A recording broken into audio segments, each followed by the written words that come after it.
गहलोत का एक बयान सामने आया है। हम खुद चाहते हैं कि बीजेपी हमारी योजनाओं पर अटैक करती रहे, यही हमारा एजेंडा और नैरेटिव। इसके बयान के क्या मायने निकाले जा सकते हैं? चुनाव से पहले गहलोत ने ऐसा आखिर क्यों कहा है? इस रिपोर्ट में आपको हम बताते हैं क्या वजह है। दरअसल मुख्यमंत्री अशोक गहलोत ने मीडिया से रूबरू होकर कहा है कि जिन योजनाओं को बीजेपी चुनावी रेवड़ियां बांटने की बात कहकर हमारी सरकार पर निशाना लगा रही है, हम तो खुद ही चाहते हैं कि बीजेपी हमारी योजनाओं पर अटैक करती जाए। जितना अटैक करेगी हमें लाभ मिलेगा, ये हमारा एजेंडा और नैरेटिव है। गहलोत सरकार की जिन योजनाओं को बीजेपी चुनावी रेवड़ियां बांटने की बात कहती रही है, जिनमें कि फ्री स्मार्टफोन, फ्री बिजली, अन्नपूर्णा राशन किट, 25 लाख रुपए का स्वास्थ्य बीमा जैसी कई महत्वाकांक्षी योजनाएं शामिल हैं। सीएम गहलोत ने कहा कि बीजेपी के पास कुछ कहने को नहीं है, हम खुद चाहते हैं कि वो निशाना साधते रहे, क्योंकि हमारा एजेंडा बना हुआ है और ये नैरेटिव कि वो हमारी योजनाओं पर अटैक करते जाएं। जितना वो अटैक करेंगे हमें उसका लाभ मिलेगा, क्योंकि जनता तक वो योजनाएं और भी गहराई तक पहुंचेगी। सोचने का मौका मिलेगा कि कौन सही है कौन गलत है। गहलोत ने जयपुर के मुंडवा में मीडिया से बातचीत करते हुए कहा कि राजीव गांधी शहरी और ग्रामीण ओलंपिक खेल राजस्थान में अनुपम प्रयोग है। पूरे मुल्क में और दुनिया के मुल्कों में ऐसा नहीं होगा। जब तक एक साथ पूरे प्रदेश के गांव के लोग खेलेंगे नहीं, तब तक इसका विकास होगा नहीं। 80 साल के बुजुर्ग, 60 से 70 साल की महिलाएं भी खेल रही हैं। दादा पोते साथ खेल रहे हैं। पिछली बार 30 लाख लोगों का रजिस्ट्रेशन भी हुआ था, 10 लाख महिलाएं थी। अब की बार करीब 60 लाख का रजिस्ट्रेशन हुआ है, जिनमें से 25 लाख महिलाएं हैं।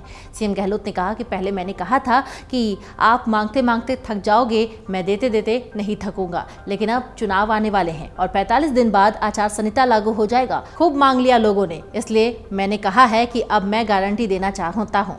अगर अगली बार हम बजट पेश करेंगे तो गारंटी दी जाएगी कि ये काम किए जाएंगे। मिशन 2030 विजन को लेकर भी सीएम गहलोत ने अपनी बात रखी। उन्होंने कहा कि 2030 का विजन हम बना रहे हैं। पूरे प्रदेश के साहित्यकारों, पत्रकारों, लेखकों, अर्थशास्त्रियों, विशेषज्ञों, छात्र, युवाओं, मजदूरों, संगठनों को सभी को जोड़ रहे हैं कि वो 2030 को साथ लेकर सोचकर संभलकर चलते रहें।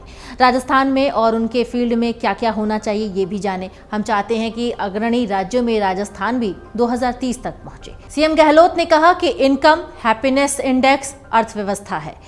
अर्थव्यवस्था में आज भी राजस्थान देश में नंबर 2 की स्थिति पर है। नंबर 1 पर आंध्र प्रदेश है और नंबर 2 पर राजस्थान है। राजस्थान अच्छा परफॉर्म और वित्तीय प्रबंध कर रहा है, तभी तो इतना अच्छा बजट पेश कर रहे हैं और इम्प्लीमेंट भी कर रहे हैं। लोग आश्चर्य कर रहे हैं कि इम्प्लीमेंट भी हो रहा है, सड़कें भी बन रही हैं, कॉलेज भी खुल रहे हैं और जो मांगा वो सब काम हो रहे हैं। राजस्थान बहुत ही तेज़ गति से आगे बढ़ रहा है। वही माहौल जो है वो लोगों तक, हर चीज़ सुविधाएं जो हैं वो लोगों तक पहुंच रही हैं। गहलोत ने कहा कि गुड गवर्नेंस का उदाहरण राजस्थान बन रहा है। हमारी योजनाओं को लेकर अन्य राज्य सरकारें अपने मैनिफेस्टो में उनको ला रही हैं, चाहे वो कोई भी पार्टी हो। राजस्थान का गौरव इससे देश के अंदर बढ़ा है। राहुल गांधी जी ने भी कहा था कि ऐसी योजनाएं और कहीं नहीं बन रही हैं। हमारी योजनाएं देश में मार्गदर्शक बन रही हैं। सीएम गहलोत आगे बोले कि हमने तो ओपीएस मानवीय दृष्टिकोण से दे दिया है, लेकिन केंद्र सरकार फंसी हुई है, कमेटी बना दी है, कुछ लागू नहीं कर पा रही है। और केंद्र सरकार से भी मैं आग्रह करूंगा कि माननीय जो हैं वो दृष्टिकोण को देखते हुए केंद्र को आगे आना चाहिए और सब सरकारी कर्मचारियों को ओपीएस देना चाहिए। राज्य में उनकी सरकारें जहां भी हैं इसे लागू करना चाहिए।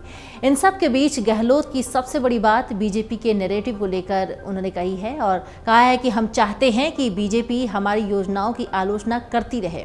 वो जितना आलोचना बीजेपी करेगी हमें उतना ही फायदा होगा, उतना ही गहराई से हम लोगों तक पहुंच पाएंगे। अमर उजाला अब आपके टीवी पर भी। अपने स्मार्ट टीवी पर YouTube पर सर्च करें अमर उजाला, चैनल सब्सक्राइब करें और देखें ताजा खबरें, वो भी HD क्वालिटी में। और हाँ, बेल आइकन दबाना ना भूलें ताकि हर खबर हो आपके घर। अमर उजाला, निष्पक्ष, निर्भीक, निरंतर।